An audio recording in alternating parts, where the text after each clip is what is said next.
Okay, everybody, today is Wednesday, December 14th, it's at 1 o'clock. This meeting to order, roll call, I have a Bob Rhodes excused absence, Ed Scholl, Here. Chris Bridges, Here. Anna White, Here. Addison Houston. Here, Okay. I need somebody to motion, excuse for Bob Rhodes. I'll motion that. Second. All right, all in favor? Aye. Aye. Aye. All right, I need a motion, someone to approve the meeting agenda for today. I'll make that motion. second, All in favor? Aye. aye, Okay, and then approval of the minutes from November 9th, 2022. Aye. Okay, And I'll second all that. right, all in favor? Aye. aye, Announcements. So quick announcements. You'll see some familiar faces here today. Anna, you're on the phone, so you aren't seeing them, but we've got a new project manager in the city of Ocean Shores. He took the position just recently. I think you're maybe a weekend. It's Tim Hippensteel, correct? Yes. All right, Tim Hippensteel is in attendance and welcome. So we don't have a public works director and we're not doing a city engineer. So Tim, you're the project manager for the city of Ocean Shores. So welcome. And then also in attendance is Charles and is it Ann or Yes, Annette? Ann. Ann. They are contractors with a We're a company consulting firm that filled in while the city was looking for a public works director or project manager. So they've taken on a couple of the projects. And Anne, I know that and you'll talk more about the skate park because you kind of helped head the skate park. Another person in attendance is Chris Donahue from Play Creations, one of the two companies that we bid out for the play structure. He is here to talk about the surface. Thank you. The surface. Then we had some questions about that and options and for what our weather and what would work well for us. So he's in attendance as well. So welcome everybody. But with that being said, what I'll probably do when we're talking about the old business is move you just up to the top instead of D. We'll just have you be A and just go from there. So you don't have to waste your time. But, or you can, we don't care. You want to hang out. Yep. That's all the announcements I have. Public communication, public comment. We do have somebody from the public in attendance. Did you, Sarah, before I asked, did you get any public? I did comments? not. Okay, did you want any public? Okay, all right, so nobody wants to speak from the public. All right, I think this meeting is gonna be pretty packed, so try to keep it moving and flowing as best as possible.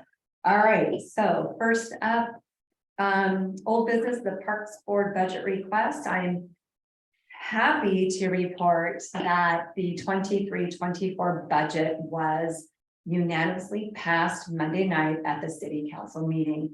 That means that they approved the funding, ARPA funding for Chinook Park and the dog park.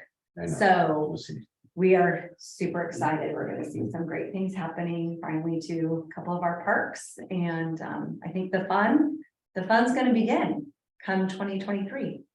So I'm excited. super excited. Seriously. Really, really happy that happened.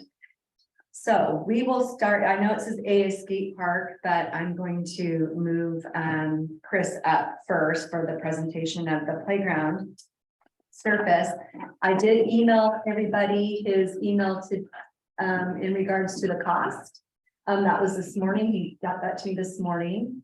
Did you guys get that? Did you check your emails this morning? I haven't yet. Okay, well, you guys can share that. I can pull it up here. So with that being said, Chris, you want to take it away? We did email you asking, the cost and what you felt would be the best for our. Yeah, you wanted some information on just the difference. So the Yeah. surfacing of what, so anyway, I'm Chris from Play Creation.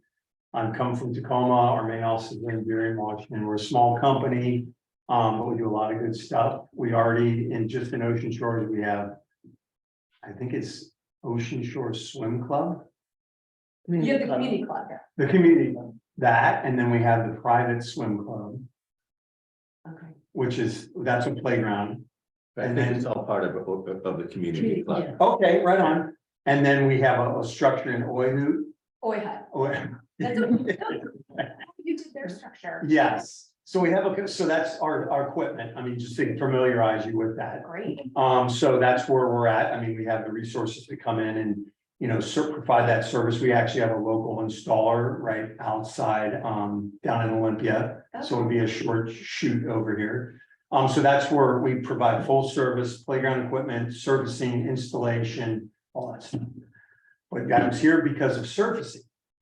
So the servicing 101, and you'll see that on the sheet, is that it starts out where there's a couple different styles. And one is, the first is, well, it's pea gravel, which we don't really use, which there's still out there, but it goes wood chips, which is engineered wood fiber, which is the least expensive. Then it kind of goes up a lot, and you can go rubber tiles, which I brought these. Okay. And then playground grass, which I think we spoke about, you know, and this company is actually out of Olympia also. So these are and what this does is it's, like with grass, it's gonna have a pad. And then the grass, and there's a couple different styles we use, but it's the site prep for a lot of these, specifically for the rubber tiles and the grass. And then this is pour in place rubber surface. Okay. So this is like trowel on, like concrete, you know. Oh, okay. You know, they smooth out. And these two are very weather dependent. So the weather has to be good and moderate to get them installed, like, because of rubber, it expands and contracts. So the weather has to be pretty cool, you know, and not wet, because they use glue in both of these. The preparation for this is, we like to use asphalt underneath the rubber tile, which gives a better attachment. And specifically with this, you can use compacted crush under both of these, which is fine. We just have to know how big the site is and things like that. So you have that option. And that goes the same with grass. This is playground grass. And preparing it with compacted crush, then a pad, and then the grass. And with these two, it would be compacted crush, then the pad. And then with this here, this is pretty much what this is. This is shredded rubber. And so it's gonna be compacted crush, shredded rubber. And this is what gives you your fall protection, is the height. So when you have a playground and it's, say, 10 feet, you have to do, or 8 feet, you have to do a 2-foot critical fall height. So you have to have that resiliency. Like this pad here is for like a 4-foot fall height. So it'd only be, you know, 4 feet, and the grass is on top of this, and this is what gives you your protection. Okay. And I think I sent you images of that, of the diagrams. There's a diagram right here. It kind of shows you, Yeah. and I'm leaving this with you guys. So the whole thing is for the servicing is like, depending on how tall the structure is. And I actually went to Chinook on the way out here. And I mean, we've been using a lot more grass in different environments.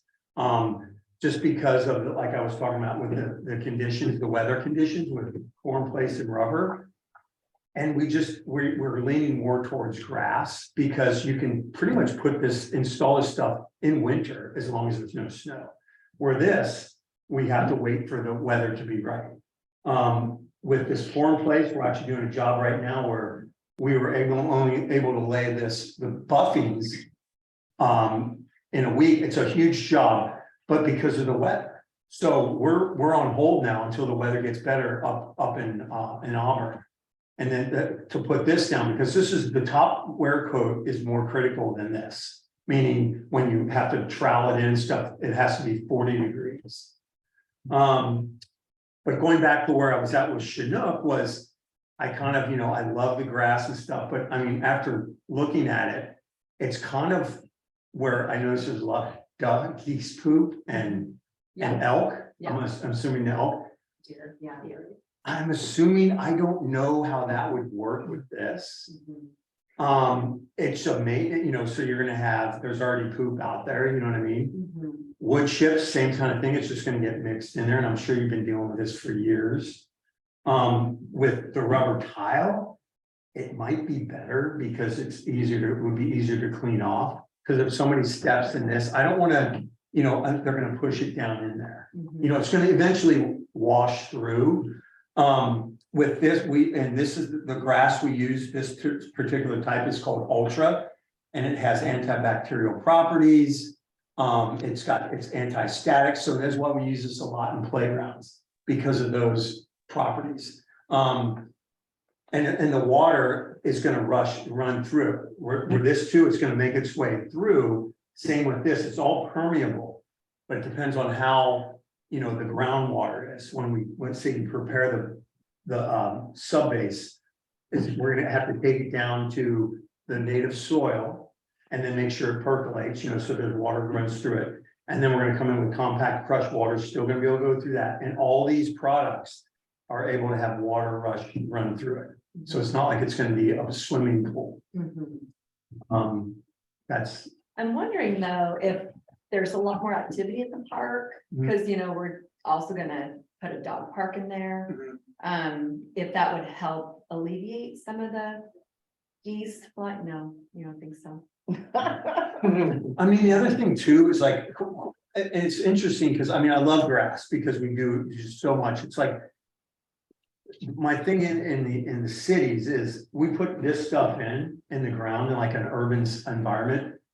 People just walk on it, where this stuff here, they actually sit on it. I mean, they use it as a park. Yeah. I mean, you already have a ton of grass out there. I'm just wondering if people are, gonna let the dogs run in there, that kind of thing. I mean, Well, I hope not, that's why the dog park is gonna be fenced, but, good point. yeah, I don't know, what about the wood chips? Wood chips are fine. I mean, we still sell a lot of them. I mean, it's more cost effective. I mean, because you just have to basically get down to the native soil, the subgrade. And if it drains well out there, you put filter fabric down and wood chips.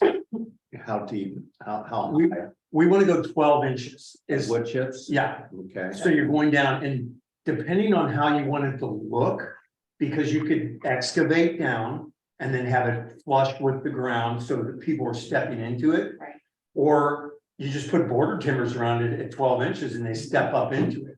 It's kind of your call. We've done both. Well, we are at the beach and everything here is sand, so it does drain really well. Yeah, Okay, right. so I'm thinking that with the cost of the playground equipment, which we would be struggling with a little bit anyway. Yes, It sounds to me like something like that would add an exorbitant amount. huge cost. Okay. I'm- huge I'm- cost. It's unfortunate. I know, so I think what we're looking for is something. When it comes to after the structure is installed, the padding, the groundwork has to be a little more economical to us. Perfect. That would be. wood That would chips. be my thinking. I don't know what the rest of you think, but to put out another, I don't know, 20, 30,000, 50,000, yeah.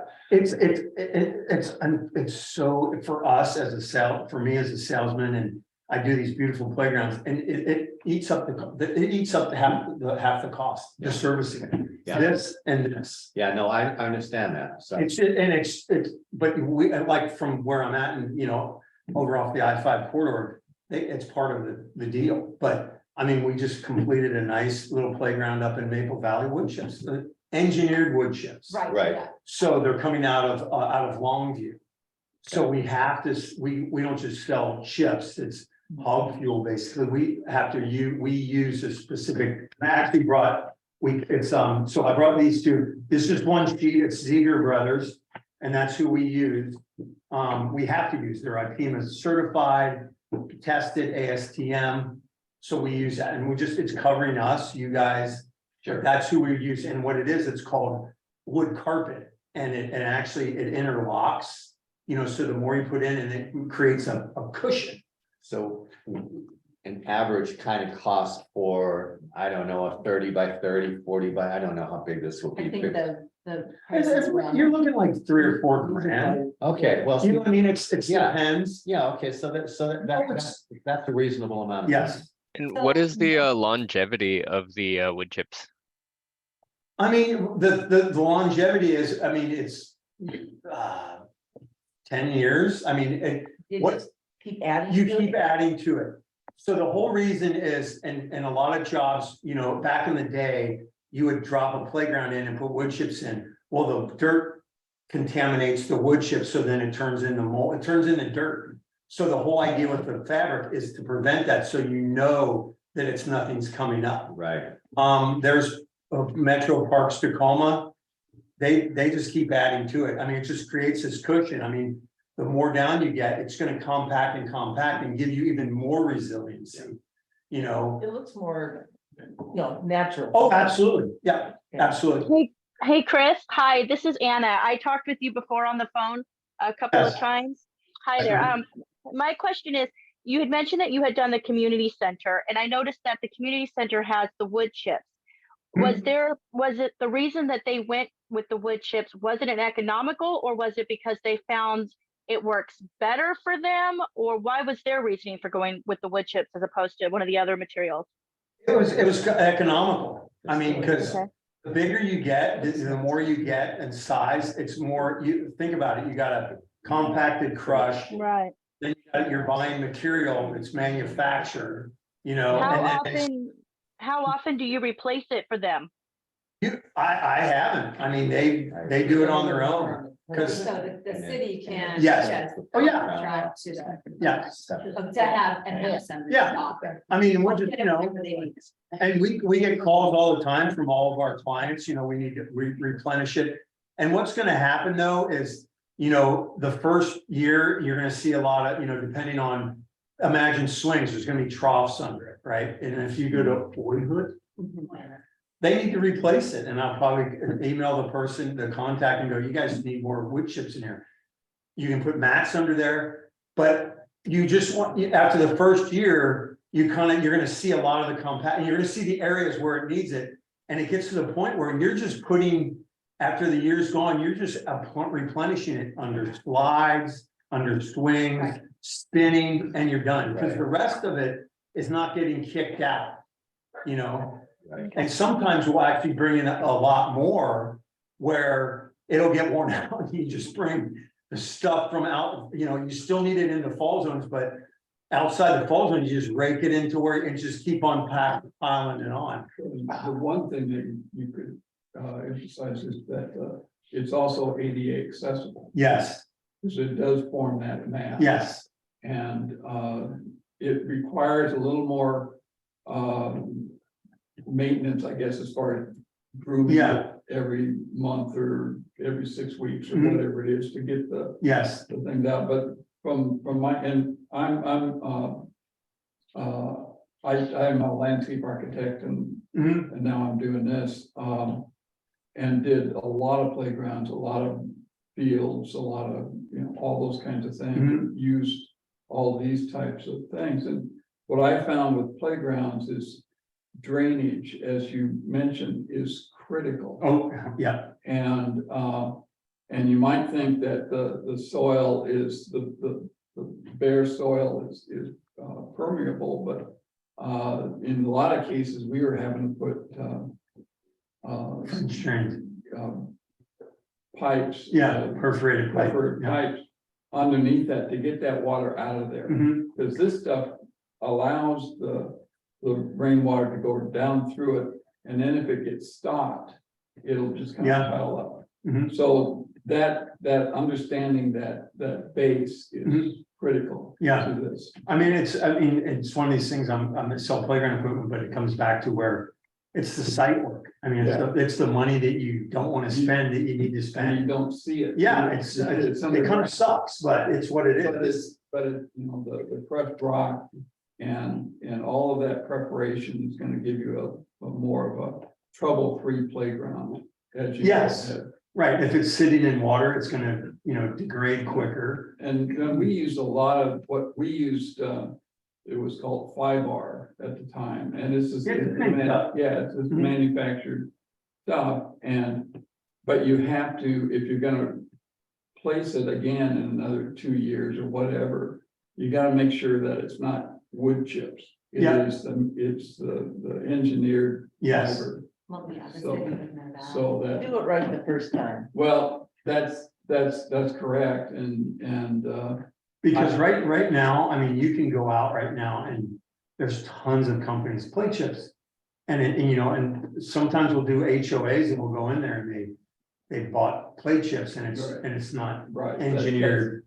And you just go, that's your call, I mean, ADA accessibility. Yeah. Is the key there. Yeah. And if it's not, stay away. from it. yeah, And that's what we want. Yeah.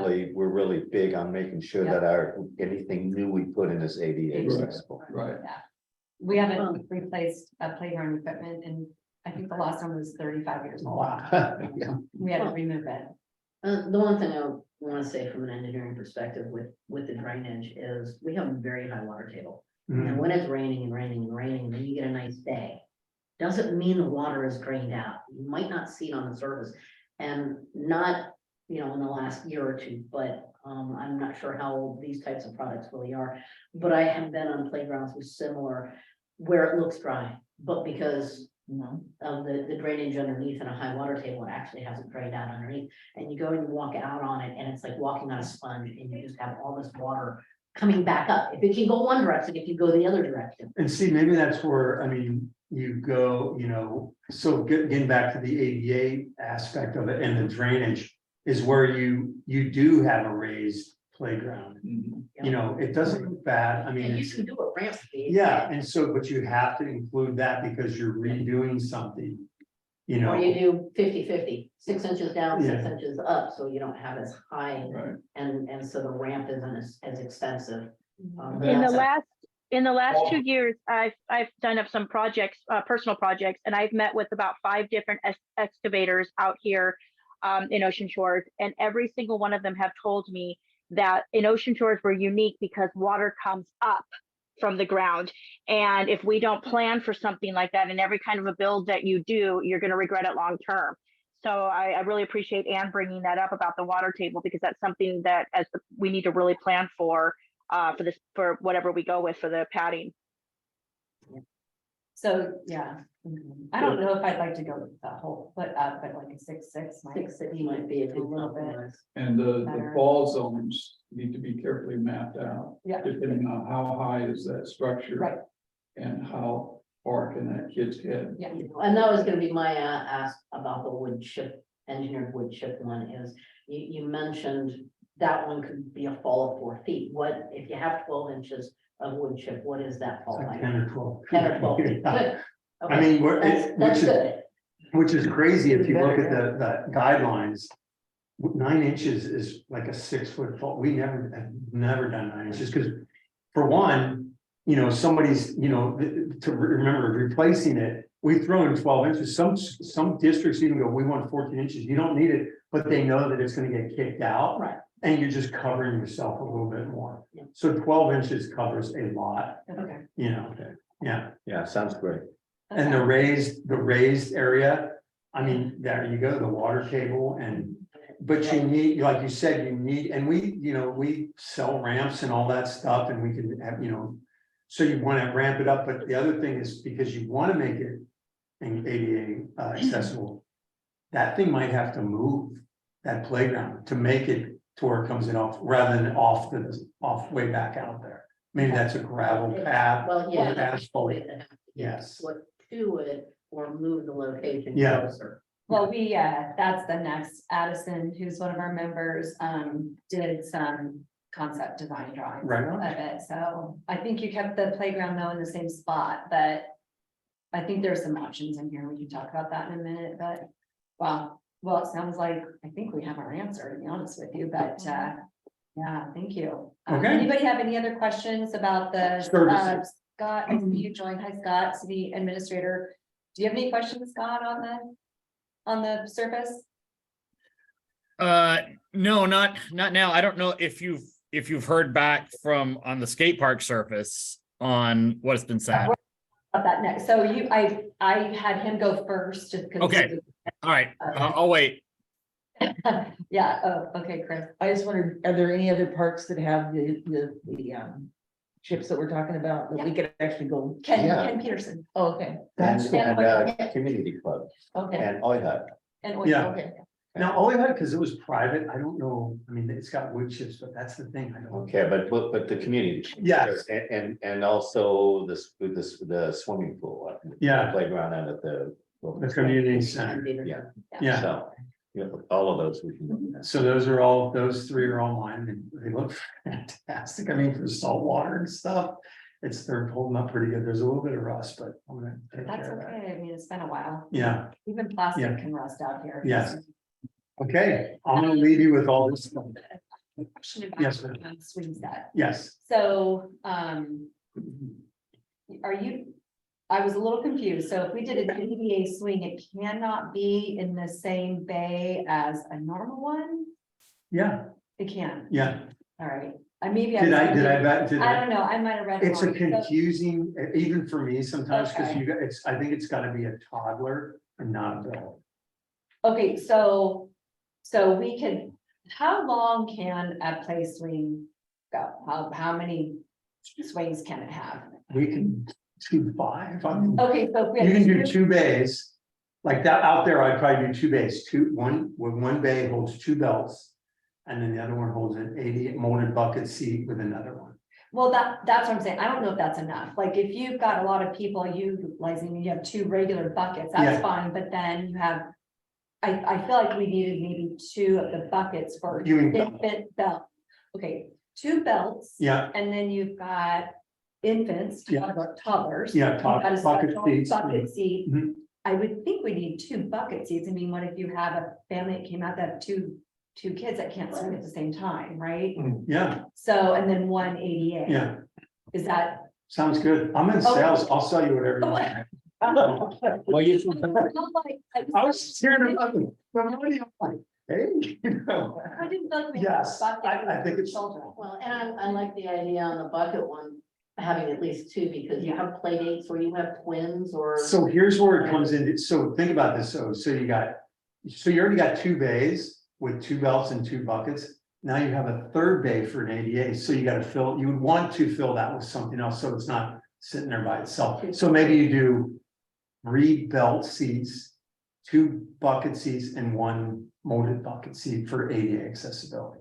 Can't you put those into 2 bays? I mean, you can't do. Yeah, no, that's what we're saying is, I mean, you could put 2 molded bucket seats in there, I mean, if you want, you know. Right. So you could put an ADA seat and 2 bucket seats in the same swing set, right? No, just 1. There's only 2 seats for each bay.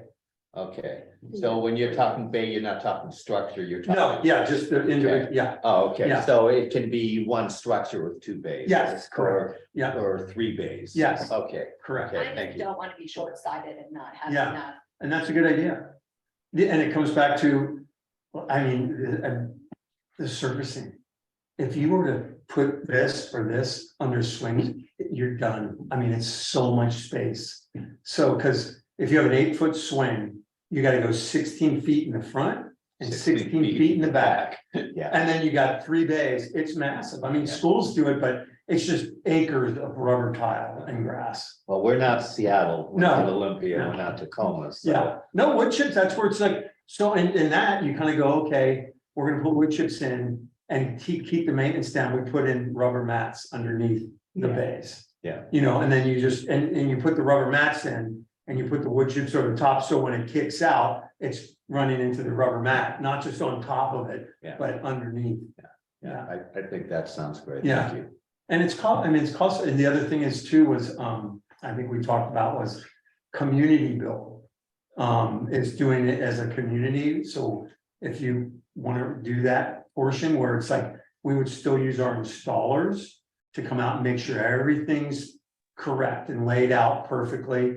They'll dig the footing holes and maybe set 1 or 2 posts, and then have volunteers come in and build it. Really? And so we did Oidput, that was all just carpenters. Okay. And we came out and, Yeah, but they're licensed and bonded.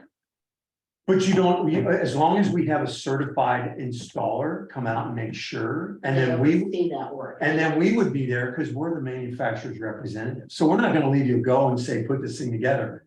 Our name's all over that. So we're gonna be here to make sure everything gets, built and assembled. So the insurance is covered. I think that- You're getting the cost efficiency of volunteer. Yeah, I think that's awesome. We would definitely be able to raise volunteers Yeah. to do that here. I mean, I mean, why I not? don't know. I mean, Yakima, that's all they do. They hate spending money on installation. Our guys come out, measure it, lay a couple posts, and then they have the city crews come out, we And have to ha- have, yeah. help out, just help out, but I there, mean, there's a I'm supervisor all there. about that, I just don't want it. I mean, we can, and it's just an option, and say, well, Chris is what we're the manufacturer's representative, we're not. We don't want, let you loose. I mean, We we're would gonna be here. working under your license. Yes, Your supervision, permitting, and yes. your insurance, That's yes. great. And the equipment's actually they want, the manufacturer wants you to do that when. You get the instructions, it's like I hate to say it, it's like a glorified IKEA. Oh, I'm sure. Where it's just like, it shows you the picture of the hardware, the tools, we bring all the tools, so we don't have to worry about that. So it's just fun, and it brings the community together. Yeah, I think that's. And because you were mentioning about cost. A little Yes. different, but I like. Do what? I said, my definition of fun's a little different, but I love it. It's not fun to hear. Well, you I know, would be there. but my experience is that when the community builds it, the community takes care of it. Sure. 100%. Yeah, Yeah, they've used the, I agree with that too. If they have an investment in it, that's right. okay, That's right. Well, and more people even know that it's there and getting done. yes. It's amazing how many people that don't live over on that side, and have never driven by Chinook Park. They're like, what park? Where is it? I know, I don't understand. they take ownership. Yes. Yeah. So when you see some kid out there tagging it, you're They like, take pride in it. Yeah. They take ownership and they take some interest in it. yeah, And so that's an option, and just remember that. Get the kids Great involved option. too, not Yeah. just the adults. Yeah. Because the kids are the ones that'll cause trouble. I mean, in the size of the structure you were originally looking at, one day. One Okay, day of volunteer work, because we know they're gonna get burned out okay. afternoon, but you come in stages, but our guys come and say, it's literally just, it's an awesome experience, and it saves a ton of money. Yeah. So- Volunteers should also bring snacks to them. Yeah. Have No, I'm thinking IGA will probably. So, how long, what's the turnaround time from, if we decide on something, like, what are you guys showing insurance, how long for it? We're like, right now, I mean, it's supposed to decrease, as you know, with the world we're in right now. We're like 18 to 20 weeks out. That's good to know. Well, it's not bad. No, and it's first in, first out. I mean, it's like. We're working on projects right now, like, just get it in, because we're first in. The $1 million, guy that's putting stuff in, we beat him, it doesn't matter. We're in first, Right. so it's just, and it's coming out of Minnesota, so it's not coming from overseas or, Oh, that's good to Okay. know. yeah. Yeah, Yeah, All I think what you offered here today was really good information. right on, thank you. Yeah, no, it was helpful a lot. We really appreciate you Okay, coming down. right on. Yeah, all right. Okay, move on to the skate park. Now, on skate park.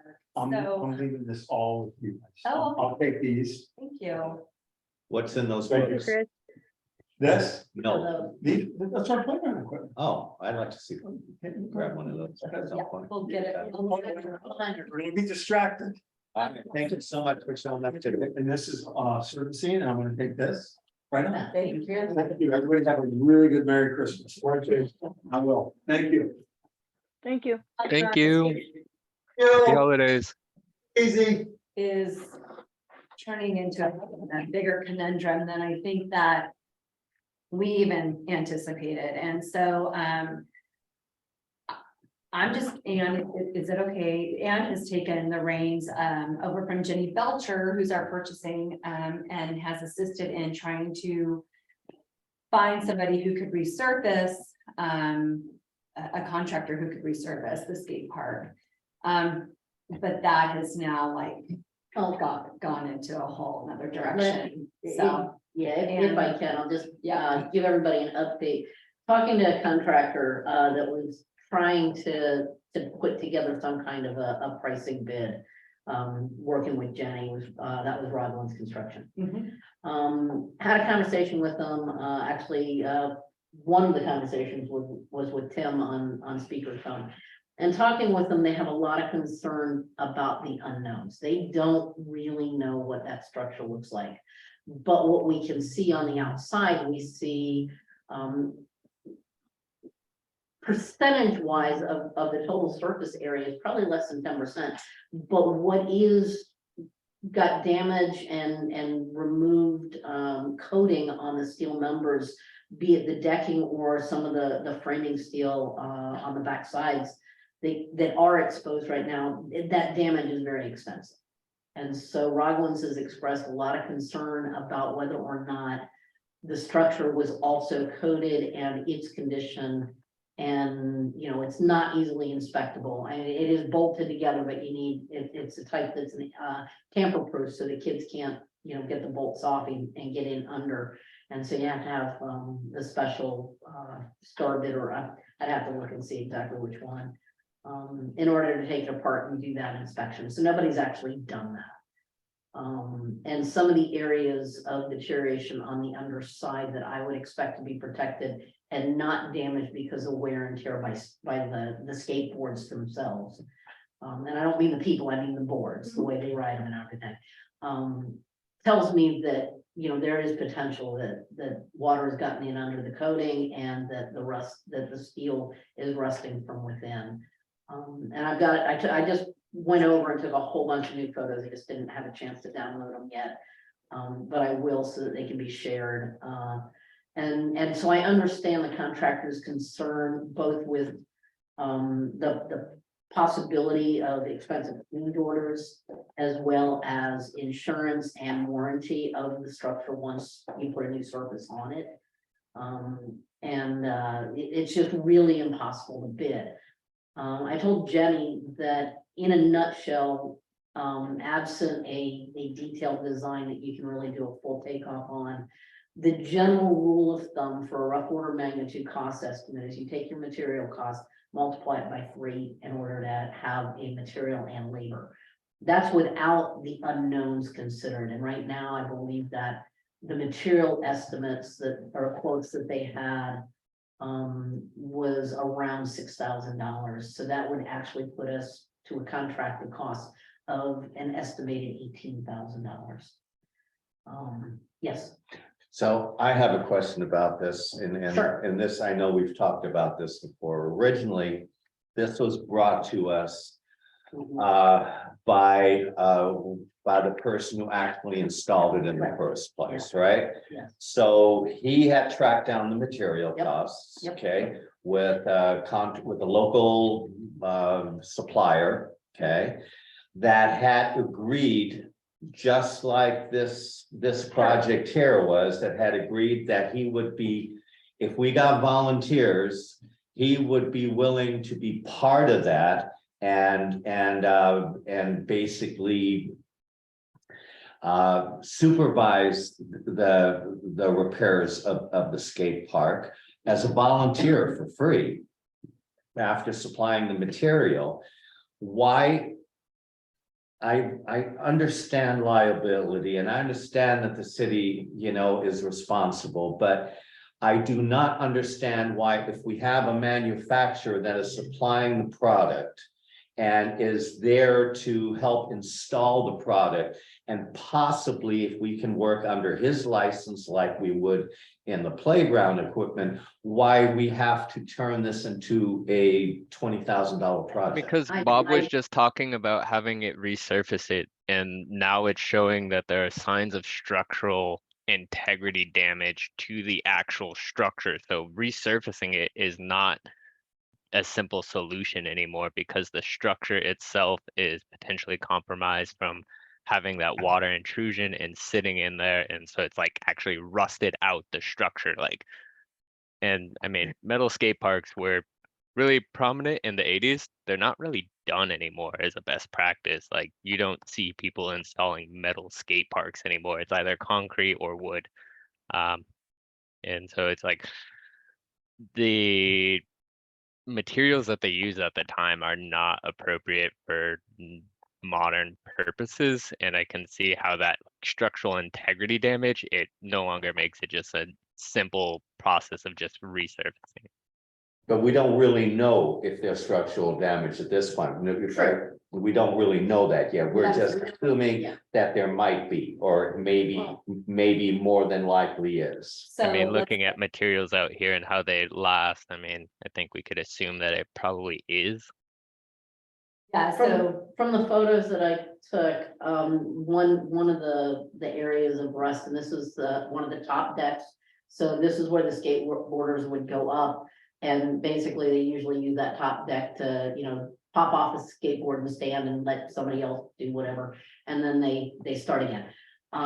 So on the back side of the structure, the edge of that steel, the coating is off, and you can literally see the steel is coming apart, and I could, if I could, with a microscope, I could probably count 50 layers of steel. It is that rusted out.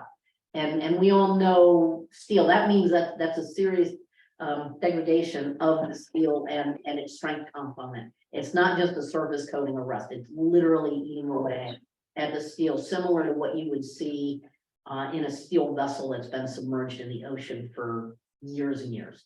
So where do, what is our plan? What do we think we should, how do we think we should move forward then? I think the option was just to take the membrane off and Well, completely all membrane.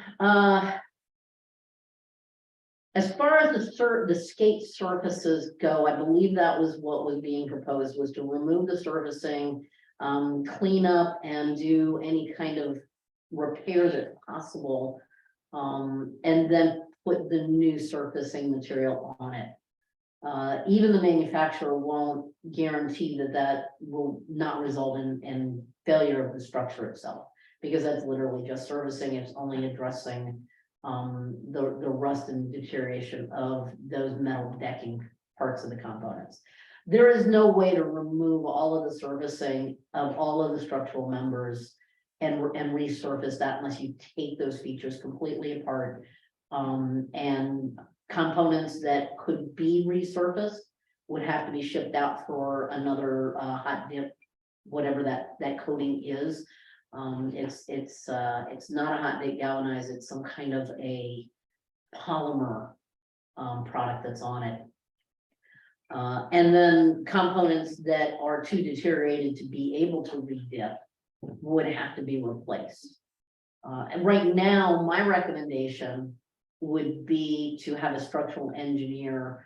I think we could ask, the city could hire a structural engineer relatively inexpensively to just come out and gain access to and evaluate the structure and what they would recommend as far as any components needing to be replaced in order to maintain structural integrity if the city opts to keep the steel features.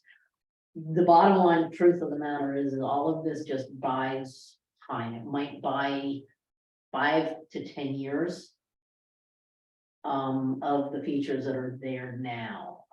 It is not going to get us anything near a lifetime.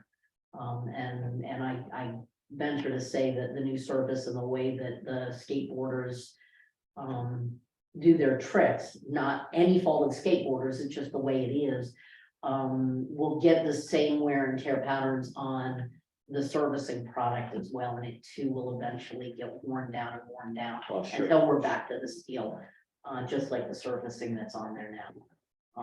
So is there a way to look into the future of, so what I've seen on newer skate parks is they're basically dug out holes in the ground that are concreted to make, ramps and such out of concrete. Yeah. Most of the skate parks are more underground than they are They're above ground. both, that park area could be an above ground bowl. Okay, And what I mean by that is we wouldn't necessarily dig into the ground except to put a foundation in. But then they would literally build up all of the framing feature and gunite concrete like a pool, but above ground, sure. to create the bowl and put the other features in, have the anchor points for the rails and stuff that the skateboarders will still want. But that's good because if something ever happens to those, that's just those small components to replace in the future, and the concrete is going to have decades of, life to it in this environment. Yes, Charles? If I may, we did a small skate park up in Auburn before I came down here, and we used precast elements. There you go. And, you know, the waves of it and Sure. the different pieces of it. And it was really, the whole skate park was on the surface of the ground, and then you had these Yep. waves. And it kind of depends on who are you providing this for, age and skill levels. Yeah, And if you're doing for skate, you know, beginner, I mean, and admittedly, the one we did in Auburn was really for smaller kids and beginner skateboarders.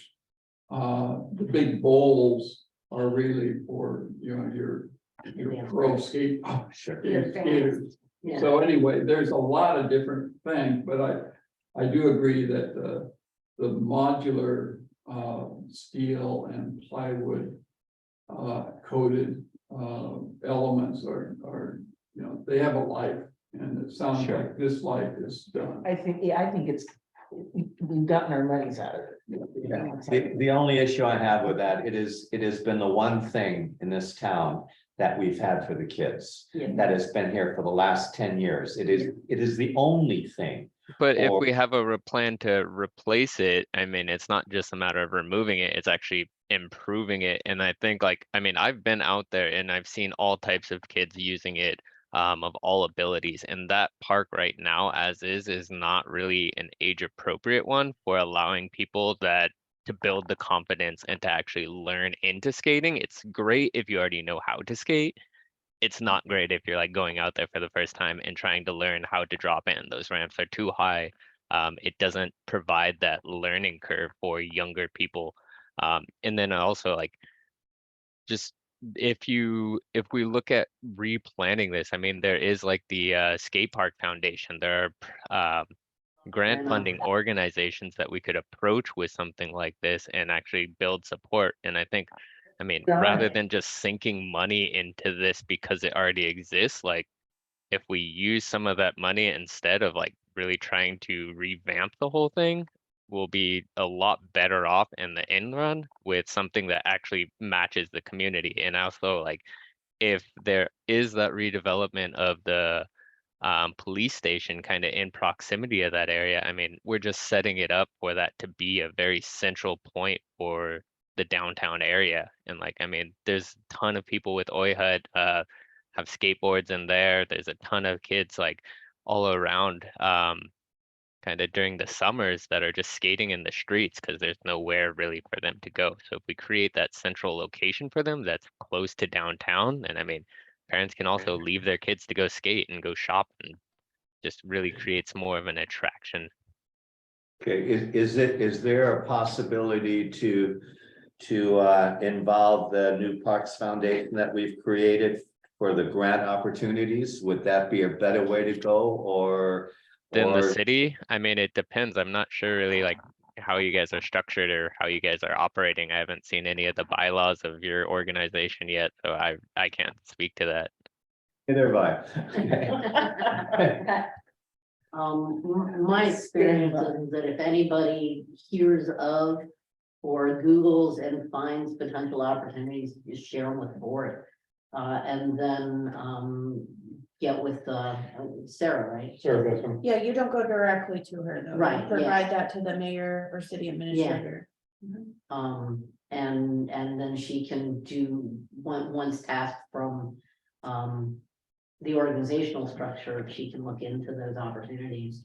But yeah, I will give them, you know, if I found anything online, if I Googled and look for opportunities, I would probably just forward it to the Parks Board in order to then start it into the funnel there to. look Yeah, into. I was just curious if the Parks Board can actually apply for grants. Well, the city can. The city can, All right, that's and fine. we can advise the city to apply. Okay, sure. We'll help them, support them. Let's get on that. So. As far as the budget though, like the skate park was a line item in that 23-24 budget that got approved, correct? Or at least the resurfacing component? It was money from the 21-22 budget that got. Extended. Rolled over, I can't think of that word, rolled over, so, I believe it was only about $8,000, I don't think it was that much. Okay, but that could at least be a seed, so if we did go something like the path of a grant and there's that match requirement, I mean, it would be a request to council for reappropriating that for matching potentially towards a grant, which at least then, like, if there is a match, like even if it's a 50-50 match, that doubles the funding that the city would already authorize. And I mean, maybe then there's potential. I thought Ed just got up and walked out, but there's potentially there funding or potential for fundraising. So there's a couple of options.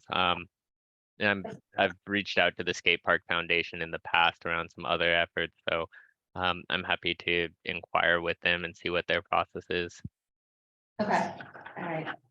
So, again, we're just an advisory board, so it's really up to you guys and what you want to do with in regards to.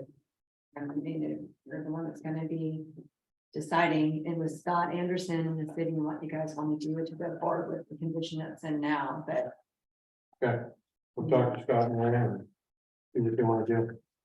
Yeah, I think Jenny was gonna set up a meeting, Okay, to talk a little bit more about it for tomorrow afternoon or Friday. actually, okay, yeah.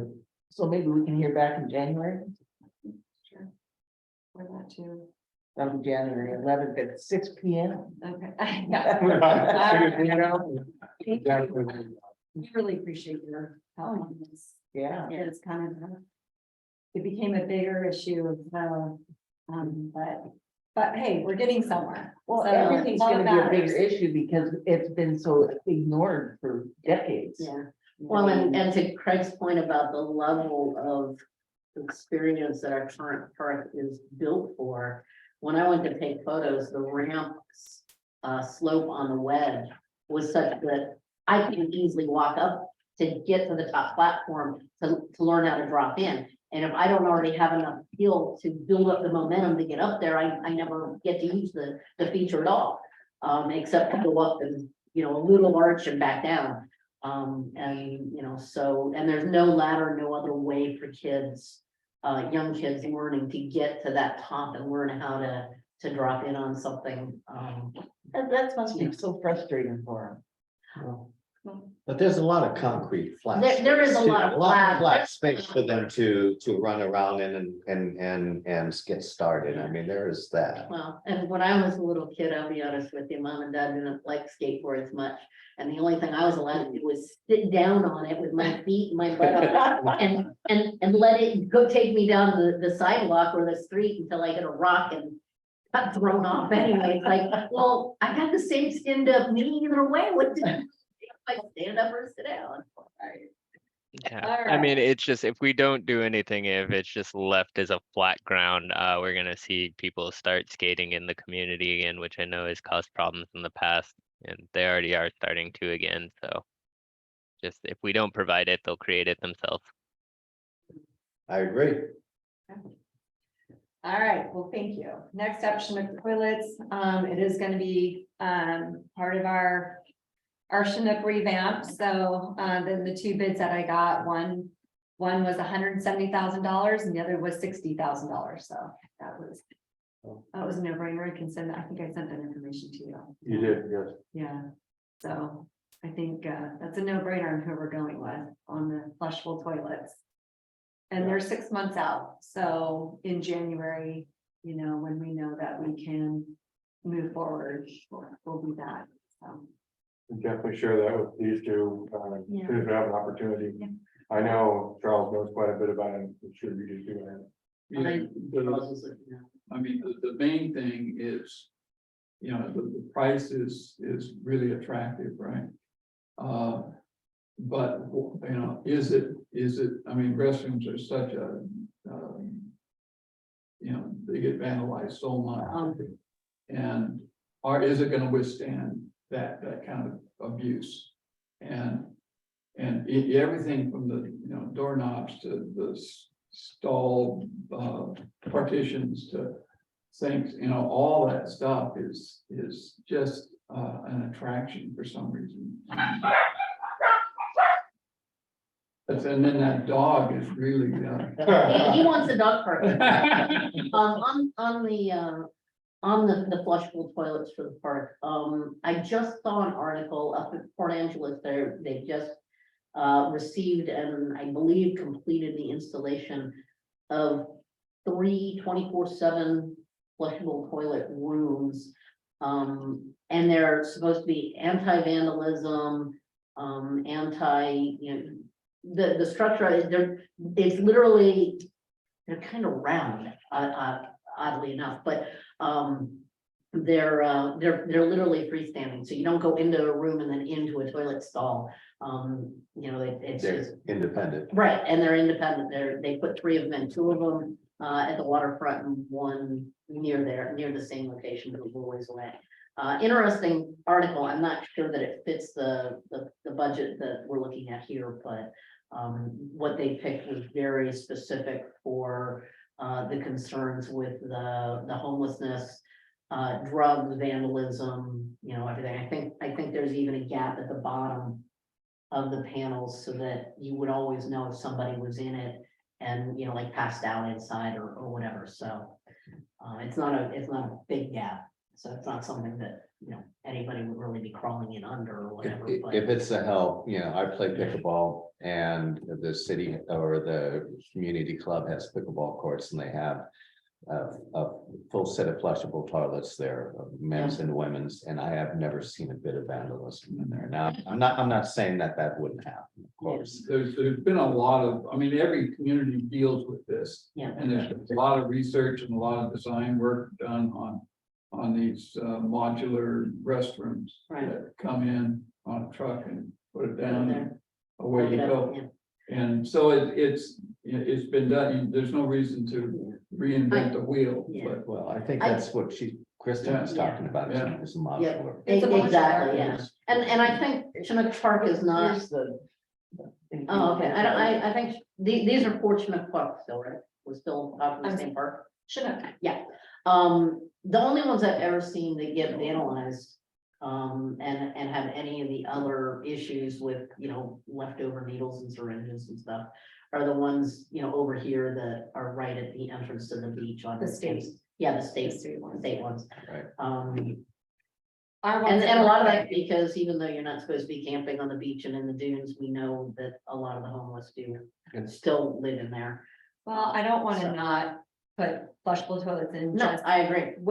just because it might happen. That's Right, just- no, I agree. I think it's a very low risk over there. Agreed. I know Yeah. North Bay Park had got vandalized just a while back and I know that they're dealing with that, but one of the features that you can, and I haven't I was talked, just gonna ask you. yeah, that one of the features is an anti-graphic graffiti paint Right, yeah, addition, Yep. so.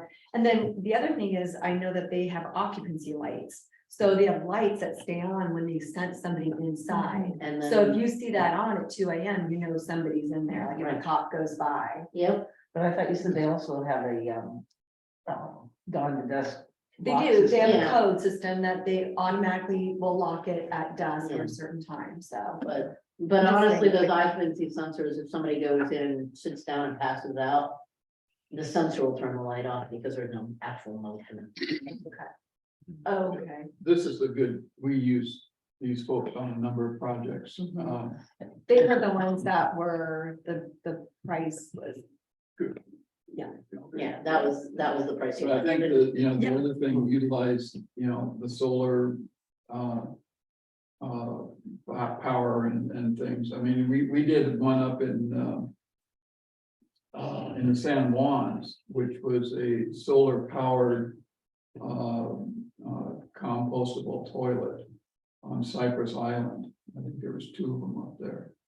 And we had a solar cell up in the tree and it powered the heater unit in the thing. And so there's a lot of stuff you can do with this stuff.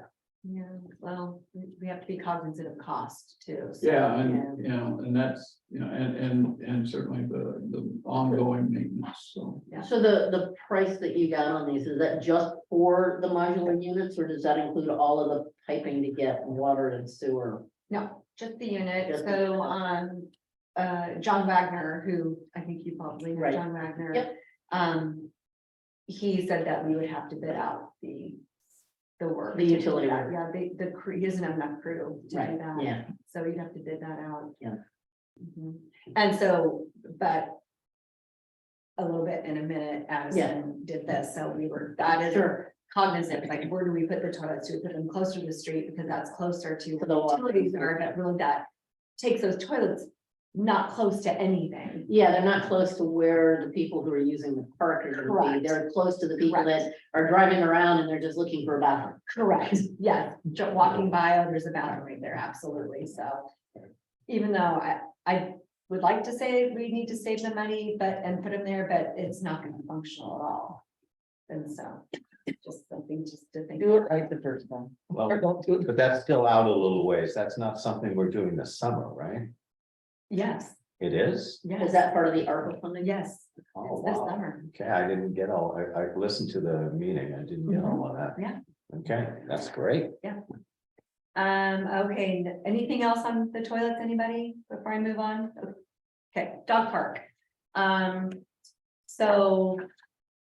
Yep, we have the separate funding for the dog park, $50,000 that was approved for the development of the dog park in Chinook Park. We do know that we want to have two separate areas, one for small, one for large. We do know that it needs to be semi-close to the parking, so we can have it accessible for ADA, for wheelchairs, so they can get in and take their dogs to run around. I know that Charles, you're an expert on dog parks, or close to. We've done some, we did some dog. Good. Okay, okay, so do you want to lead us with some ideas? Well, again, drainage is a huge deal. Yep. And so you gotta have positive drainage, and as Ann said, it comes both ways, up and down, you know, Yep. so. And you want, a surfacing that, it's just not a mud bowl, you know. Natural grass is great, except It wears it out, wears out. yeah, And so then you got mud. and then you got mud, and so anyway, there's a lot of choices to be made, and I think one thing to think about is to actually talk to folks who have dogs, and what do they want to see? Well, we actually did that. Oh, you did, okay. Yeah, I mean, we went to the wolf farm. and- Oh, good, good. So there's some good information from that as far as elements in the park, and they really don't need to be elaborate. You Right, can just, you know, very simple elements. I mean, it kind of harkens back, for me, harkens back to some of the early playgrounds where somebody threw a big tire in there. And, or, you know, some logs or whatever it is, you know, kind of Yeah. an adventure playground for animals, for pets. And, so it's, you know, and then the choice of fencing around this thing. Because these dogs are gonna be off leash, and there ought to be some kind of barrier. And certainly larger dogs can jump, and so. Well, I thought we had talked about it's gonna be a chain link fence, but we talked about the height, and I felt like it should be 6 feet high just because of the larger dogs. Oh, But yeah. I was Where's being, well, the last meeting, I thought we were talking about 4 foot. no, I think we all agreed on 6 feet. Did we? Oh. What is what do you guys recommend then, Charles? I think 6 feet would be, you know, for the larger dogs. Yeah. And if you're gonna separate the large dogs from the small dogs, you know, Have a maybe, choice. maybe 4 feet is adequate, but even the little dogs they get onto that chain Yeah. link and then they climb up. Yeah, So there's just issues with that. So it may be that you go in with I mean, when you look economically, when you look at a 6 foot versus a 4 foot, and there isn't that much difference in Right. cost. Right. So you might as well bite the bullet and do that. Yeah. And. Yeah, you don't wanna put a 4 foot in and wish you put a 6 foot. That's right, yeah. Yeah, so a couple other things, I agree with the 6 foot, I would also say that has to have top and bottom rail, and that the bottom. Yes, Chain link itself needs to, go to within 1 inch of grade, mhm, so that the dogs don't have it being flexible where they could try and just exactly. dig a little and get in under and Yeah. either get out of the park or from one side or the Yeah. other. They're gonna tend to wanna dig, and that would be the only vision screening that I would probably recommend would be to add the slats to the chain link, dividing the small and big dogs. That's a good idea. Because that's what promotes the digging. Yeah.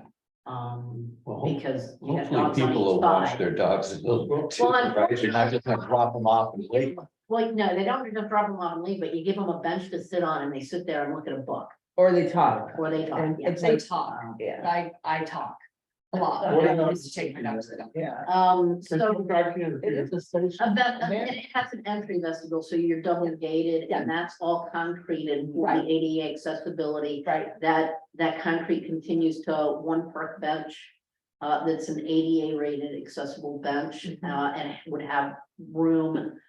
Clear to the gate for a wheelchair to also sit for Right. somebody who doesn't transfer the bench.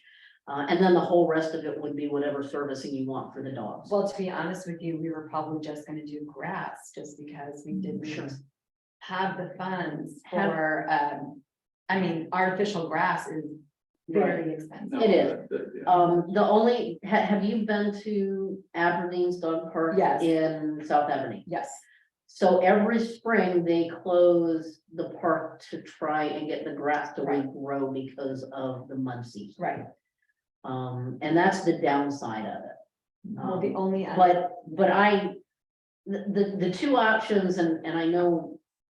One option is to go with something like a very, very micro-sized, very small pea gravel. Right, But a lot of dogs don't like that on their paws. My dog hates it. Yeah. Went to my brother and sister-in-laws, they did their whole backyard in it. Their dogs love it. My dog hates it. Yeah.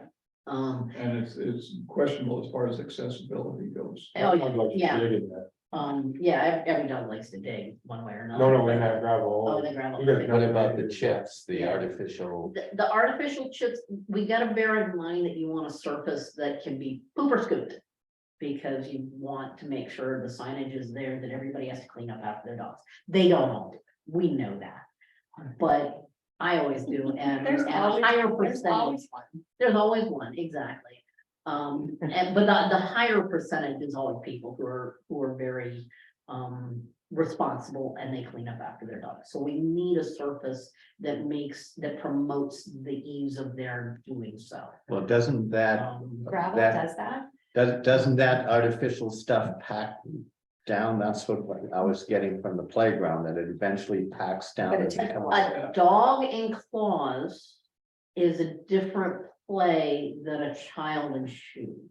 Oh, yeah. I would think that your a compacted 1/4 inch minus crushed rock might be a good solution, They say pea gravel. Pea gravel rather than crushed. but not pea gravel. No. Crushed rock, 1/4 inch minus, which is Yeah, a lot of fines in this and it Well, that's creates a surface. yeah, And It in hardens, some right? cases, I mean, we use a lot of it on walking paths and things like that, and it gets, continued to compact down. You can, dig in a little bit, but it's inexpensive, right. and it's maintainable, Yeah. and it's porous. Yeah, and the nice thing is the dogs running around will tear it up, but then you get a good solid rain and that just naturally Yeah. backs it back down. Yeah, so I think that might be a good solution. Right I'm now. not sure if it could be added to, like, oh, this didn't work, maybe we can do this in the future, but it seems like whenever I go into a dog park, the worst spot is going in and out. Yeah, well, Right that's, through the gate, so. yeah, that's why if you do the double gates are so that you Yeah. can leash and off leash. We just call it a salad board. Yeah, Sally Port, right. And you concrete all of that. Yeah. Up to that park bench. Right. And you completely eliminate that wear area. Right now. Yep. I live over by Damon Park, which is a community club park. Yep. And every day, I've driven by there and there's 16 dogs. I mean, they have these big dogs, must be on leash signs. But there's a group that meet there socializing and they're all size dogs. And they all know each other and they're having a good time and it's not really hurting anything. But the grass is still doing fine. I mean, they're out there, you know, running around. If it's designed so that there's a drainage point with a storm inlet. And everything drains to that point and we can get that drainage good and we pull that drainage away. So that, you know, when we have high water table, it's not just continuing to pond and we're putting it into a storm pipe and it's going away. Then yeah, natural gas can work or grass, gas. The dogs contribute the gas part. Yeah. We did, we grew turf on sand Yep, and once you get you give it a good 6 months or 8 months of growing Mhm. in that sand base. And we used it for, practice athletic, football field. Mhm. And, they have cleats and things like that, and it worked out really pretty well because the porosity was good, and it didn't create the mud because it was sand. right. And, so if you design it right, you could do a grass. And maybe you do some grass and some, crushed rock. Yeah.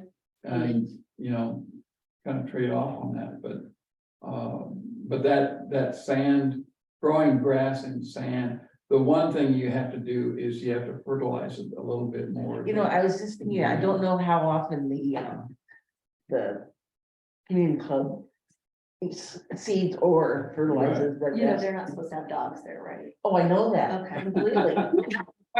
There's nothing going on. I know, but Yeah, I'm just saying, okay. yeah, and their excuse is, well, we don't have a dog park, so. yeah. And the main thing about fertilization of a sand-based turf is to make sure that you don't over fertilize it. So you have fertilizer running off and contaminating the surroundings. You put enough in there so the roots can take it up. And that's it. And so it's not just get a bag from True Value and throw it out there. Yeah. It's understanding what that is. So my question is, there is water, there's a water source, they are being water Chinook Park. If we put this rock down, it's still pretty poor, I mean, it's still gonna have to get watered, Right. especially in the summer months, Right. that's not an issue, right? It's not a different. One, and we can even grow turf in the crushed gravel that he's Yeah, talking you about. could, It has yeah. enough fines Yeah. to support a good turf base. And that probably would root faster than the sand base. Could we start with grass, and as the grass areas get bad in the park with grass, could we then subsidize it with this crushed rock? Because I know the crushed rock, it gets pretty hard in Right. time. Yeah. Right. It makes a good hard surface. Could we then slowly start adding that into place? I think think that, that'd be- what you were saying is if we did the crushed rock and seeded it.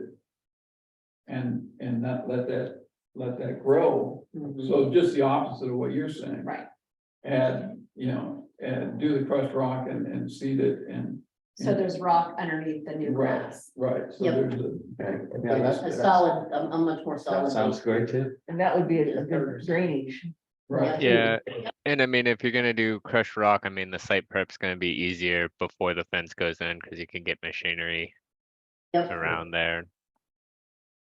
very true. Good point. Okay, well. We got lots of irons in the fire now. There you go. All All right, right, let's move on. yeah, so we just kind of have to determine size and that's just gonna go down. Size can be driven by the exact location where you want to put it. Correct. That is Because we correct. still want to maintain the soccer field there, right?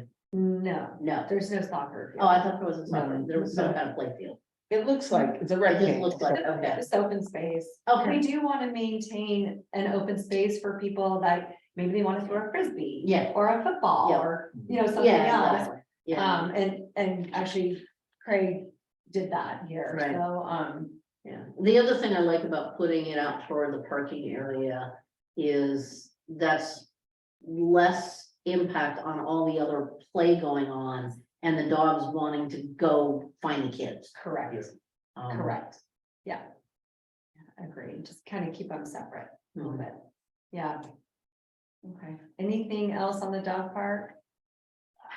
So are we going to consider Charles our expert?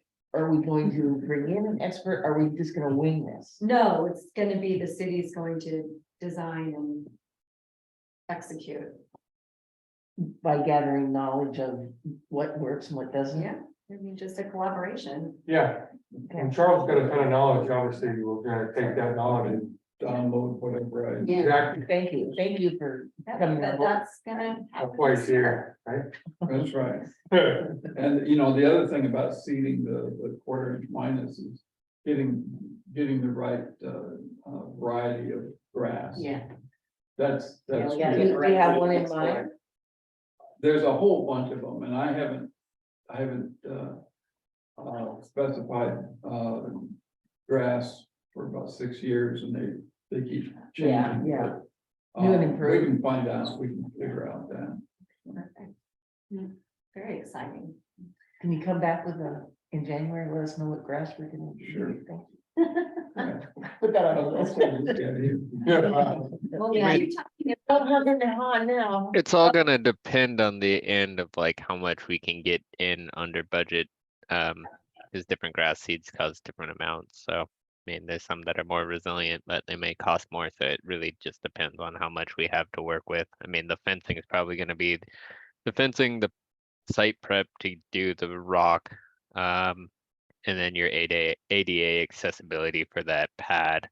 Those are gonna be probably the 3 biggest expenses that you're gonna incur on this, and then looking at what's left from that, then figure out how we seed it. Yep. Exactly. Scott, did you have something? Oh, no. No, I was just saying goodbye and happy holidays to Lisa. She departed from us. Oh, okay. All right, so go ahead removal. So just to kind of bring you guys up to, part of even getting to where we are was we had to get rid of the go-aheads. Right, we couldn't even talk about a park without getting rid of those go-aheads. Right, So, the budget of 21-22, they, gave us money, they found money for us to do that. So the first application was in, October. Second and final application will be in spring. So the same company will come out and reapply, and it's 2 parks, it's North Bay Park and Chinook Park. Okay. Is there any kind of like a guarantee with that, or, I mean, I don't know, did they just come out and, They, Do it and nothing finish it. assures that you kill them when they're dying, then, and you kill them before they start. And so, or you kill them. before they kill start, them at the you end of kill season when they're dying up. Right, yeah, both. you And get kill them the both. root before they have a chance to really. Correct, probably get correct. And then keeping them watered will keep them away. So, they felt very confident. did they give you any kind of timeline that, we need to do it again, or Just that's it, that's it? 2 applications, done. All right, We'll hold them to their word. yeah, it sounds pretty We'll hold amazing. them to their word. So you mentioned that there's already irrigation You there have for the to, grass, they don't that's a good actually thing, do that'll that. help a lot.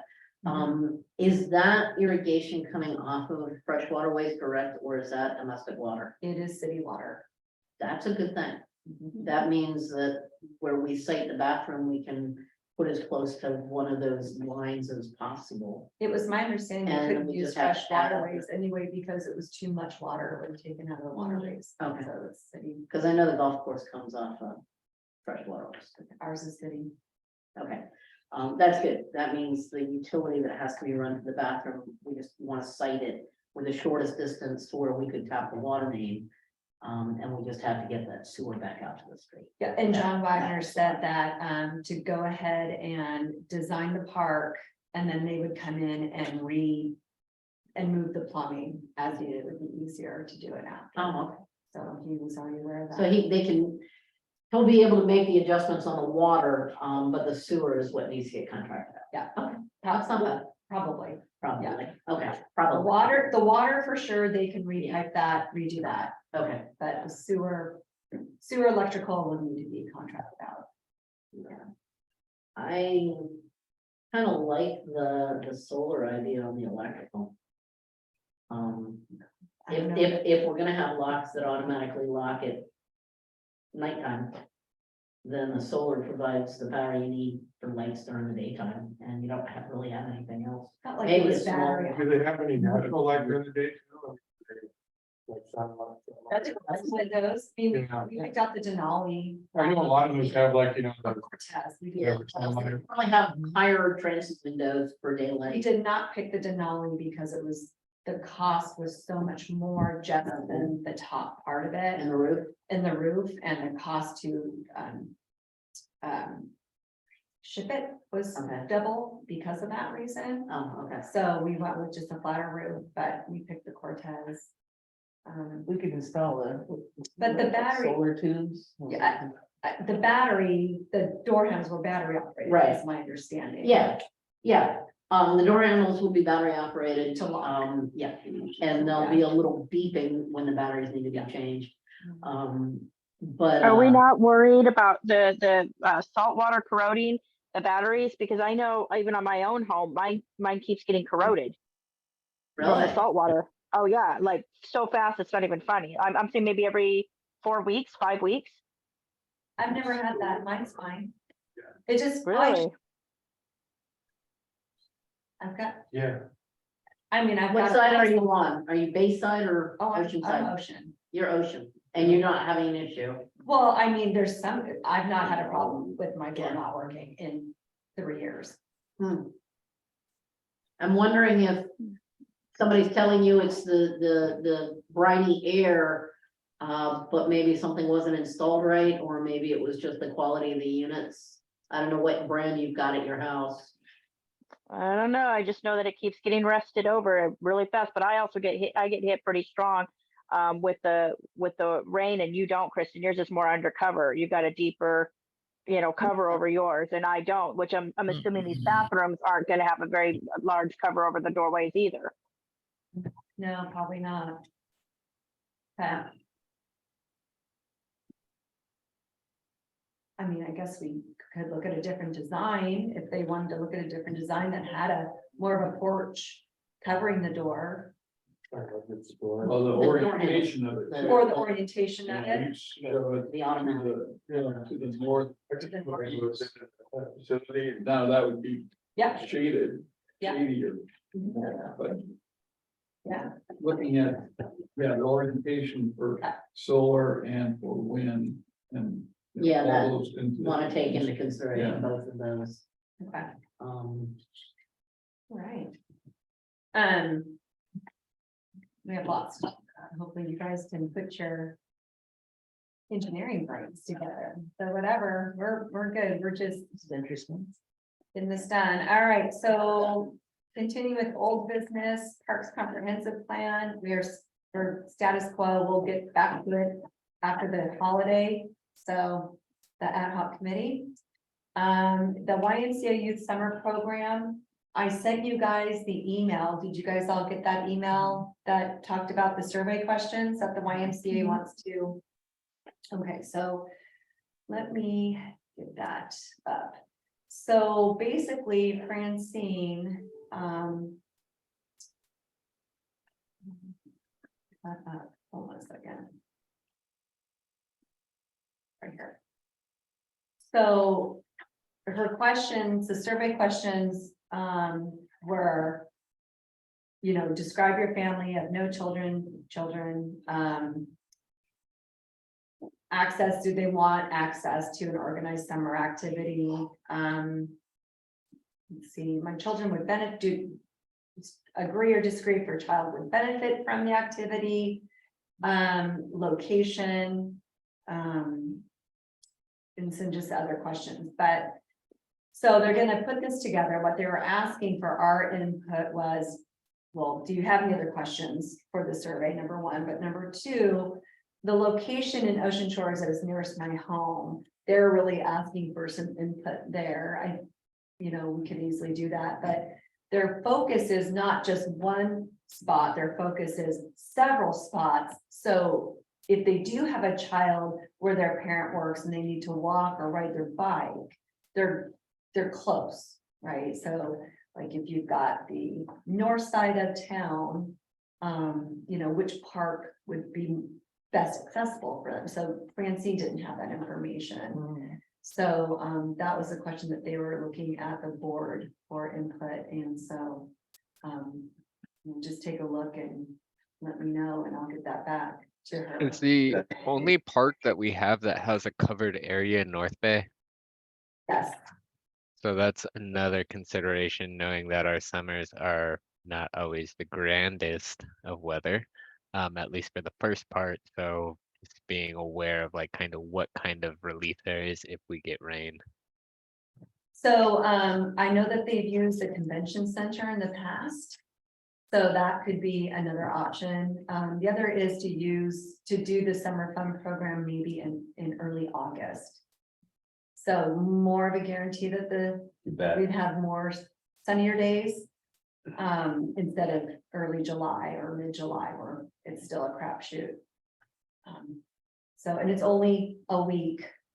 I think it's only a week program. It's not real long. But anyway, so we're moving. She got the survey back. And then the third is, how do we distribute this? And how can the parks help distribute this?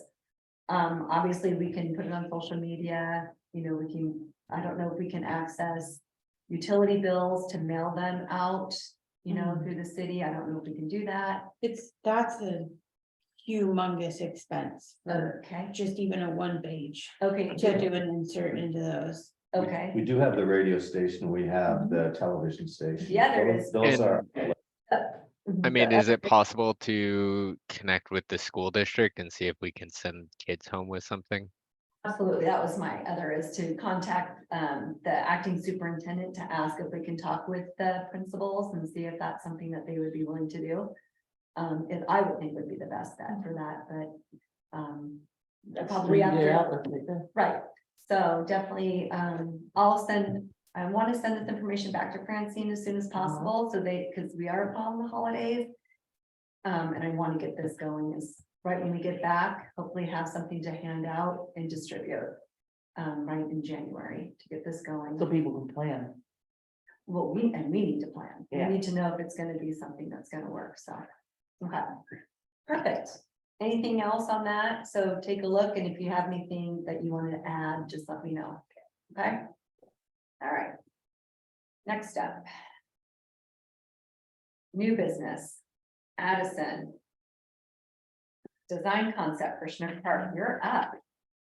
All right, let me share my screen real quick.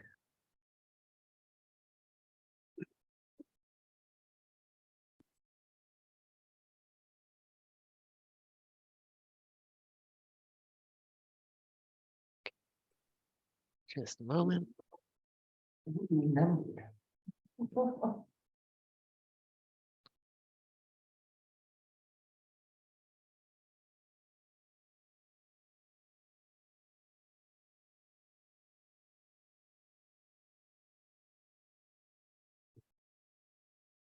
All right, so last month, Anna,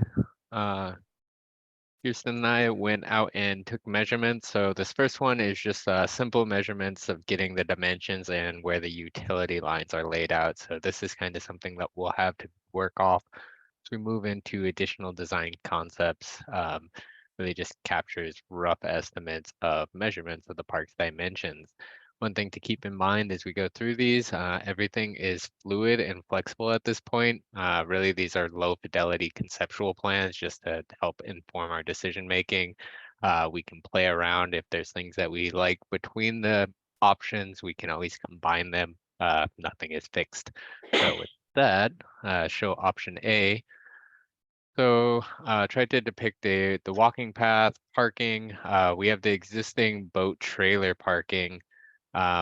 Most of these I kept the play area where it was, and I didn't really move that around because there's some consensus initially that we should just keep the play area where it was. So the biggest things that move around are the parking, the dog park, the bathroom, and kind of this open space. So with this option, it really shows the parking kind of in this area as you drive in to the north side of the driveway, and then it preserves kind of this south side for a walking path that can go through. One thing that's great about this option is it kind of avoids the potential parking conflicts with this neighbor here on the south end of the park. We might run into an issue with some of the other concepts that are shown later on if we have cars parking in towards the south with headlights going into this neighbor's house, especially if there's a dog park there. The other thing is this puts the parking right in adjacency to the dog park, and then you have kind of a short walking path and a longer walking path that wraps around the entire perimeter. The bathroom is pretty central here, between the dog park, the play area, and also the boat trailer parking. So kind of accessible by any users in the park. And the challenge there is it does require the most extension of utilities to get to this location. Continuing on to option B, the dog park moves a little to the west here, and is kind of adjacent to the boat trailer parking.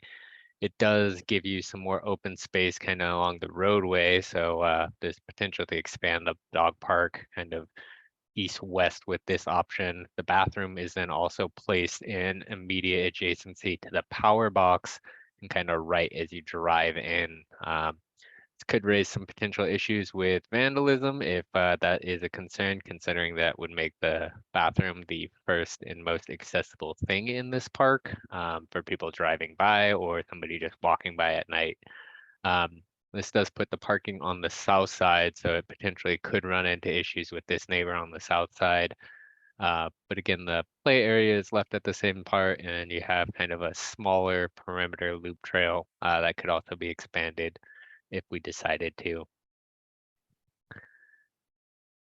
Third option is kind of putting the parking on the south side, the bathroom a little bit set back, so it's kind of at the 200-foot mark along that driveway, right as the driveway starts to bend in towards the boat trailer parking. Again, preserving the boat trailer parking and then putting the dog park kind of on the east side of the park in immediate adjacency to the roadway. Again, that kind of preserves this open space to the north side and then a little bit on the along the boat trailer parking, so it kind of gives you some buffer. And again, the dog park could be expanded to fill into that area if we decided to. And then the fourth and final option that I drafted up was just putting the bathroom again pretty center to the park, but reorienting the dog park. So its lengthwise is going east-west instead of north-south as was in one of the earlier models. The parking is again on the south side of the park. Again, potential conflict with this house on the south side. But it does preserve that large open field space and again gives you lots of room for walking paths around the perimeter of the park with additional like short path that can interconnect the dog park, the play area, and the bathrooms. So happy to scroll back if there's any options that stood out to anyone or if there are anything that people want to see adjusted, can always send that out via email if there's another configuration that's not shown here that people want to see. Addison, thank you so much. You did a Seriously. fantastic job. I really like the fact that I feel like the toilet needs to be more back just because of functionality. And I think that there is a grave concern regarding the bathroom being more susceptible to vandalism, one is just sitting out closer to a street. Well, that and kids, when they have to go to the bathroom. When that's a- kids have to go potty, they gotta they go go- potty now. Yeah, Yeah, Yeah. that is another concern too. If the play area, if the bathroom's on the entire opposite side of the park is the play area. I mean, if there's a parent watching their kids and they have to go to the bathroom, they have to walk across the entire park and leave their kids unattended for that time. I was gonna say, when dog moms need to go to the bathroom, they need to go right now. Yeah, yeah. Good point. That, and I like, Ave with the parking closer to the dog park, because if it was on by the neighbors on the south side, the dogs would have to cross the road. Yeah. Mhm. If you have cars coming in. I like that one too, because a big feature of the parks too is, one, it does separate the houses and the parking area, like you said. But also, people like to go to parks just to walk around, Yeah, and people can easily go there, meet up, say, hey, let's walk around this path and that way Yeah. and this. And then you're gonna get a lot more use out of that park, I think. I agree. Is it a given that the play area remains where it is? Well, Seems like no, constant. it's fluid, but we did talk about that. There is a, of course, there's the asphalt basketball court that's there that we talked about that, and it's not utilized really much as a basketball court, but we would hate to take that asphalt out. We could repurpose that asphalt and make it into what we talked about, like a 4 square. Yeah, you could make it 4 square, hopscotch, just different kind of games that people could, or kids could play.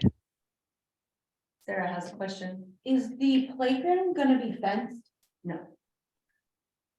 I'm thinking from like young kids standpoint, like I have. That's super close to an open body of water.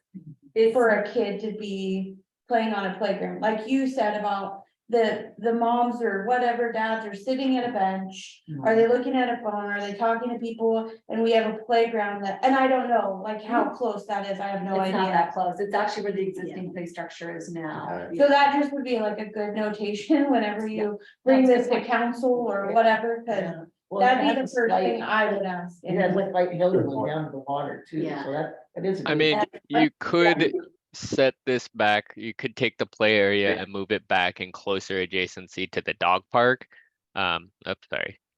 So move the play area further to the east side and kind of put it right between the dog park and the bathroom. You look at option C. If you took the playground and put it where the green space is in the center of the park. Right here. Yeah, and then, make the green area where the playground is, you know, That'd be all that taking the whole, basketball court north end.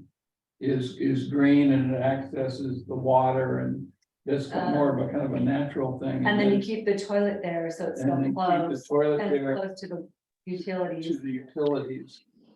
And That I you- would think, you could- when people bring their kids, they're bringing their furry kids, they're bringing their human kids, they're kind of making a trip of it. You want to be able to see your little kids and your dog at the same time too. yeah, And you can so shift everything up. I'm sorry, you can shift everything up so that you can put the parking on the yeah, Right, side of the road, yeah. so that. Yeah, the only downside of that is Craig and Kristen mentioned is we have that paved Mhm. basketball court, and that would be in the middle of that green space toward the waterfront. It's Yeah. probably- It can't be that expensive just to take it out.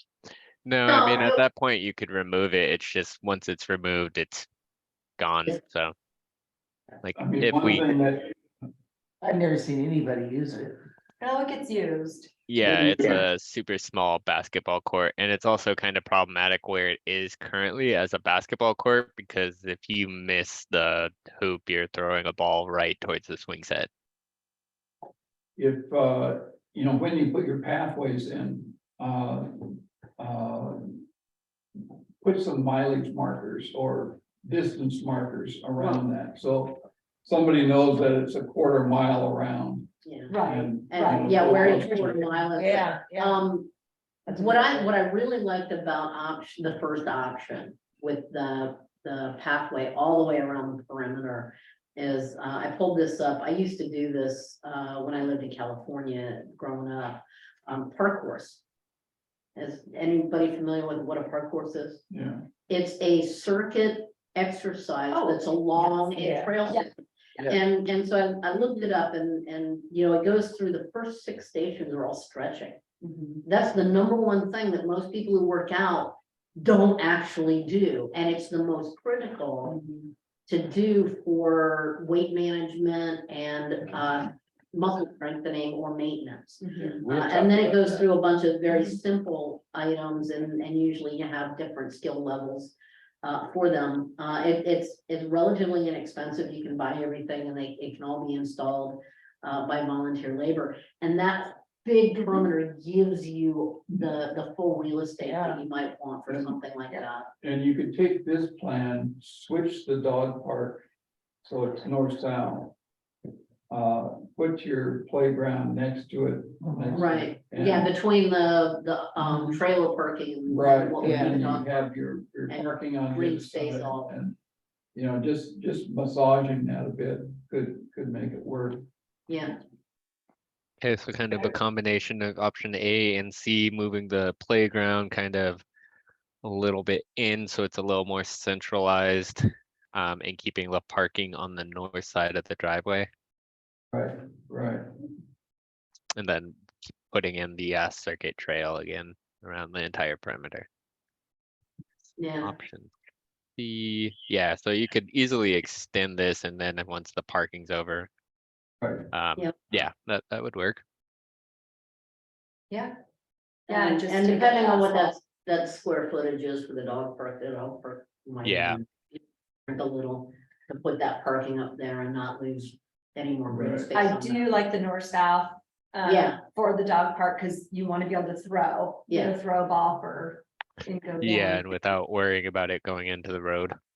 Right, Yep, yep, so, yeah, excellent. This And is I do like really- the point too with the kids and the fur babies. yep, They do. bring those both together. of them together, yeah. They do, it's very Mm-hmm. true, so, perfect. Yeah, All right, well, I got some notes here and I can play around with this and I can email it out. all right. Thank you, really Yeah, appreciate absolutely. it.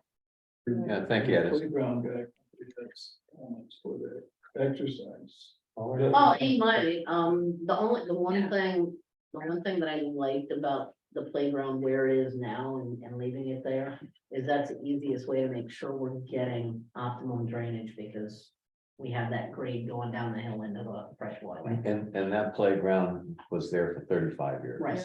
Okay, so, Yeah. I mean, it's not like we're reinventing the wheel. No. Exactly, so that's the only plus to not actually moving it, but there are so many other pluses to moving it. It's a pretty small playground right now. Yeah. And I'm hoping that we get to enlarge it. I think So that's it sounds like we have the to. functional thing about, you know, you kind of hate to design your park around the restroom, but that restroom really should be central to the activities. Yeah, And so you Yep. kind of play off of that. Yep, Yeah. agreed. But Absolutely. it's not as big a park as it looks. I mean, it can be, of course, from one end to the other. It's pretty big. We were just measuring it. Well, it is pretty big, but I mean, it isn't like a 5-minute walk from one end of the park to the other. Yeah, but if you have to go to the bathroom, it's gonna feel like you're crossing the earth. Or if I you hear forget you. something on the other side, like your coffee while taking measurements and you have to walk back across the park, then it seems a little bit longer. Did you I agree. figure out the acreage when you did your measurements? What was you jotted it down though, Addison, I don't know if we The converted. full to- acreage? I don't think I took the acreage of the park. I mean, Scott, do you all have the acreage of Chinook Park? At your fingertips? It's gonna be a no. I mean, No. I would No, I assume it's definitely like, do not have it at my fingertips. Patrick, it's probably in the range of 3, maybe 4 acres. I mean, if you look at an acre being a football field with no end zones, Yeah. Oh, I didn't know that. yeah, a good way to spatially conceptualize an acre. I think the county website. I learned that trick today. I didn't know that before. Yeah. There you go. Thanks for that. Thanks for Planning that trip. visualization help. Yes, planning tip. Yeah, but I felt like when we were told it was like at least 300, was it 330 or 360 north to south? Oh, the spatial dimensions I have. Yeah, it was 360 well, about 400 feet north to south, and then a 280 from the fence line to the water on the north side, and 328 on the south side from the fence line to the water, or the embankment. Yeah, it's about 2 acres, a little over 2 acres. Okay, I would think, roughly. all right. Okay, moving on. Gosh, sorry, this is a long meeting. I knew it would be a good one though. All right, just general reports, not park reports, not your park inspection reports, just general reports. I don't really have anything. Anna, do you have anything? Nope, I don't have anything. Chris? I have nothing. Ed? I do. Okay, As you know, Michael Darling had the Old Parks Foundation. yes. Okay, he has been working on closing it down. He's done exactly that in the end of November, so it is now defunct Okay, or out of commission. He has allocated the remaining funds to our new park foundation. Oh. Okay, which is approximately $1,097.67, something. I could be off a penny or two. nice little That chunk. has been deposited into our account along with our previous money. Okay. And I would like to suggest that any members of our new Parks Foundation that would like to get a little bit more involved would be great. We've had this foundation out for 6 months. We need to get our bylaws together. We need to get our meetings together. Okay, We need to work on fundraising ideas. okay, Okay, that's all I have. perfect. It's been What about the area with the Roundup. The roundup, roundup, yeah. that was in July. that was in July. We did the roundup. That raised about $216. It was small, But but it was only Martin Brewing. it was only Martin Bruni. I have letters out to everybody. We will be in IGA sometime this year. We're on their list. I don't know what month. I am hoping that Ace will throw us in on their thing. I was really hoping for Lisa's knows them better, that she could have, would maybe Yeah. reach out and just talk to Buck and To Steve Buck. and to Steve, and to make sure that we are, but I believe we are on everybody's list, so we just have to wait our turn. There seem to be a lot of foundations all of a sudden creeping up in this town. Well, thanks, Ed, I appreciate that. Okay. you're welcome. Addison, anything general to report? No, nothing to report. I will look into the skate park foundation and hopefully find something to report back in January. Great, awesome, and Bob is absent. Lisa stepped off the call. I don't know if she had anything to report. Scott, did you want to step in for her? No, I don't. I have no idea what Lisa was gonna say. Otherwise, she'll be reporting back to council. So I don't want to put words in her mouth. No, and you, okay, and then, let's see. Park inspection reports, I have Chinook, Spinnaker and Texmar temporarily, all, status quo there. Chris, North Bay, Limpid and Emerson. That is cool also. Okay, Anna, Marine View, South End, Grand Canal. Everything's fine. Ed, Same. Addison. We're looking good. Okay, the next meeting is Wednesday, January 11th at 6 p.m. Sarah, do we have to let Keitha know just for unlocking? on No, that I side? have the keys. You have the keys, Mhm. okay. We're gonna be doing a 6 p.m. meeting 3 times. That was part of the community outreach. They asked to have a night meeting for people to attend.